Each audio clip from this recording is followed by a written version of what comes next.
Վահագ մի բան հարցնեմ էլի քեզ ապեր։ Լսի դու կարող ես նպատակ ես դրել, որ Ռոբերտ Քոչարյանը քեզ ворթեգրի։ Կամ ասենք ինչ որ մի ձևի տիրություն անի, էլի, վերցնի իր հովանու տակ։ Արա դու քո հորը բրախել ես անտեսքի չենք իմանում, տենց էլ չիմացանք։ Այդ մարդն ուրախ չի, այն սրբազան պայքարի երեխեքի շնորհիվ մամայից ճանաչեցիք, այնը շատ կարճ տևեց։ Օղորմի հողը խաբար չտանի։ Արա դու քո հորը թողել ես, գնացի կպել ես այդ մարդուն։ Այդ մարդը մի հատ հարցազրույց է տալի,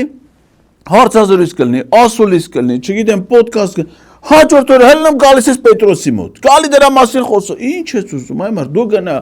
քո հոր հետ գործ ունեցի, գնա դրանով զբաղվի։ Դες չի կարելի այդ տղա ջան ախր է։ Մեկ էլ մի բան էլ հարցնում էլ Պետրոս ջան, մինչև հարցազրույցը սկսել է։ Լսի, դուք որ այն դավաճանաբուսով տեղ եք եթում, այն պերաշկի բան տեսել ենք, այն ժողովրդական բան։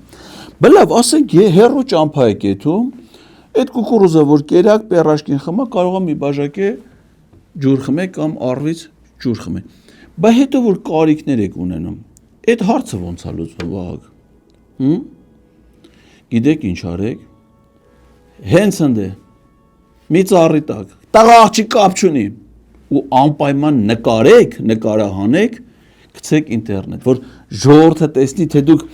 ինչքան ժողովրդական մարդ եք ու ոնց եք ամեն մեկը ձեզ, հենց Պետրոս, ինչ ես կարծում, լավ կլինի, չէ՞, բայց չիմանանք ասենք, թե այս մարդիկ իրանց կյանքի բոլոր րոպեները ոնց են ապրում։